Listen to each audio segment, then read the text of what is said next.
When I walked into Kampiringisa Rehabilitation Centre, I expected to see bars and broken spirits, but what I found instead were classrooms, workshops and young faces daring to dream big.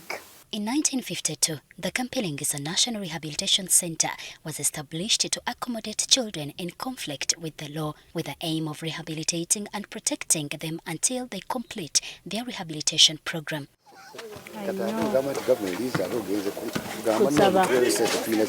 The government is mandated to provide for the welfare of these children, and we have established that efforts are being made to fulfill this responsibility. However, due to increasing demand and the changing economic environment, the centre continues to face serious challenges, particularly in ensuring a sufficient food supply. Although government support exists, administrators say it is not always enough to meet the children's daily needs. Another challenge is the state of the old and dilapidated buildings, many of which have not undergone major maintenance since they were constructed in the 1950s.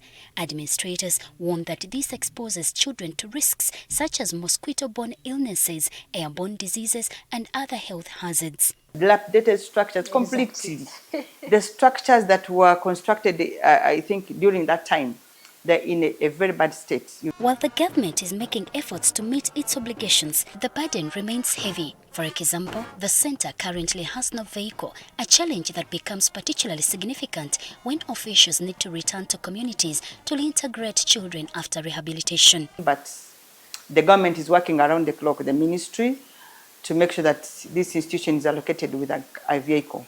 So it becomes quite a challenge when we're doing resettlement and we don't have a vehicle.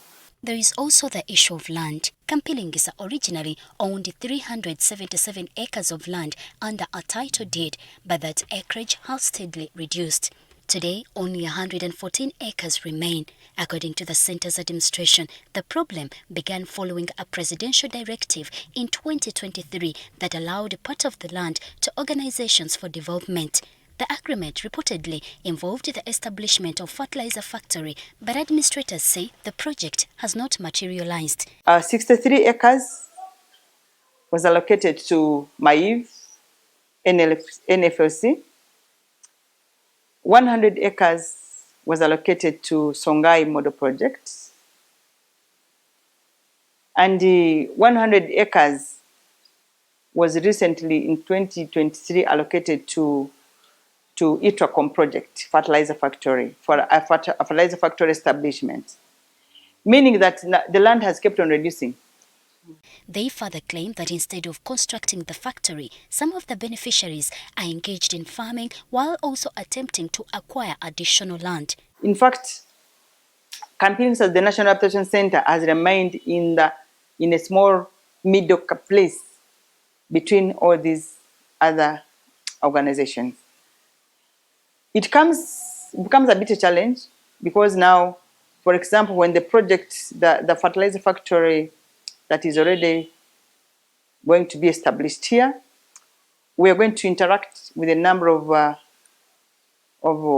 don't want to call them intruders, but those workers, the workers who will be here working, will have access to this institution also and access our children. It is likely to be a challenge, but the minister, I think, has proposed to gazette, to fence off. Administrators fear that if the matter is not addressed, the centre could eventually lose the capacity to grow food for the children under its care. We have children who need food. Sure. The government gives us food, yes, but we cannot sustain without, like any other mother, like any other family. You cannot keep 200 and plus or 300. By the way, last year in December, we went up to 450 children. Yes. We did marathon, they released funds, we did resettlement until when we came up to this level. They now appeal to the president to intervene before the matter goes out of hand. Me, I would still fight, Jocelyn, I want to tell you this, because this institution must have land. We cannot survive without food. I know. We cannot, never. Because now, the children will end up beginning to steal food from around. They will move and look for food. As Kampiringisa National Rehabilitation Centre marks 74 years since its establishment, the challenges highlighted in these stories demonstrate that there is still a significant need for further investment and development. The time has come for greater attention to be directed towards improving the facility and the welfare of the children it serves. Jocelyn Nachibole, NTV.